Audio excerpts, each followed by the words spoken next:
McD के histogram को हम जनरली यूज करते हैं अपने ट्रेड्स को टाइम करने में। मैकडी का हिस्टोग्राम बनता कैसे है? मैकडी जब अपने सिग्नल लाइन के ऊपर होती है तो जनरली हिस्टोग्राम का कलर जो है वो ग्रीन हो जाता है। मैकडी जितनी बुलिश होगी, जितनी दूर होगी अपने सिग्नल लाइन से, ये बार्स के साइज उतने ही बड़े होंगे। सिमिलरली जब मैकडी अपने सिग्नल लाइन से नीचे होती है तो जनरली ये हिस्टोग्राम रेड हो जाता है, और जितना नीचे होगी मैकडी अपने सिग्नल लाइन से, ये बार्स की साइज उतनी ही बड़ी होगी। जैसे कि आपको मालूम है कि इसमें अपने एंट्रीज को ट्रेल करने के लिए जनरली मैकडी हिस्टोग्राम को यूज किया जाता है। अगर अप ट्रेंड में हमें मैकडी सिग्नल लाइन का क्रॉसओवर मिल जाए तो जनरली एक लॉन्ग ट्रेड से एग्जिट होने का सिग्नल होता है, और सिमिलरली डाउन ट्रेंड में अगर हमें क्रॉसओवर मिल जाए तो ये अपने डाउन ट्रेंड के यानी कि शॉर्ट ट्रेड से एग्जिट होने का सिग्नल होता है। लेकिन कई बार ऐसा होता है कि ये जो हिस्टोग्राम है वो बहुत फॉल्स सिग्नल देता है, क्योंकि बहुत सेंसिटिव मोमेंटम इंडिकेटर है। अब आप इस चार्ट पे देखो कि यहां पर हमें 3 बार फॉल्स सिग्नल मिले। हालांकि ट्रेंड अप था, लेकिन मैकडी का हिस्टोग्राम जो है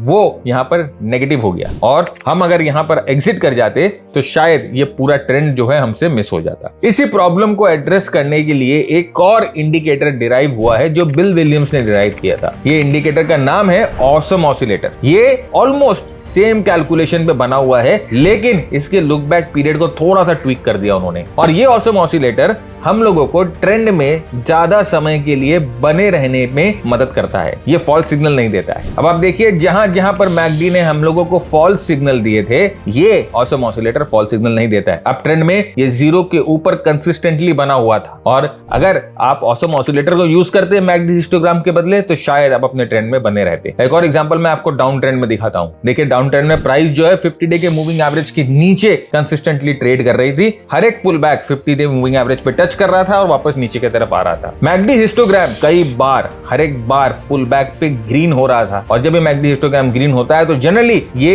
एक अपने शॉर्ट पोजीशन से निकलने की सिग्नल होता है। तो अगर हम इसमें ट्रेंड में शॉर्ट लिए हुए होते और ये मैकडी हिस्टोग्राम के सिग्नल को मान रहे होते तो शायद अभी तक हम अपने ट्रेड से अर्ली एग्जिट कर जाते, या हमें मल्टीपल ट्रेड लेने पड़ते, जो कि हमारा ट्रांजैक्शन कॉस्ट बढ़ाता। लेकिन अगर आप ऑसम ऑसिलेटर यहां पर लगाते तो आप देखते कि सिर्फ एक बार ऑसम ऑसिलेटर ने एग्जिट का सिग्नल दिया in comparison to MACD histogram, जहां पर ये एग्जिट का सिग्नल मल्टीपल टाइम्स आता है। तो अभी आपको अपने चार्ट्स पे ऑसम ऑसिलेटर और मैकडी हिस्टोग्राम को लगाना है और देखना है कि कौन सा इंडिकेटर आपको बेटर सूट कर रहा है और बेटर रिजल्ट्स दे रहा है। इस तरह के बाइट साइज लेसंस के लिए चैनल को सब्सक्राइब करिए, वीडियो को शेयर करिए। Happy learning.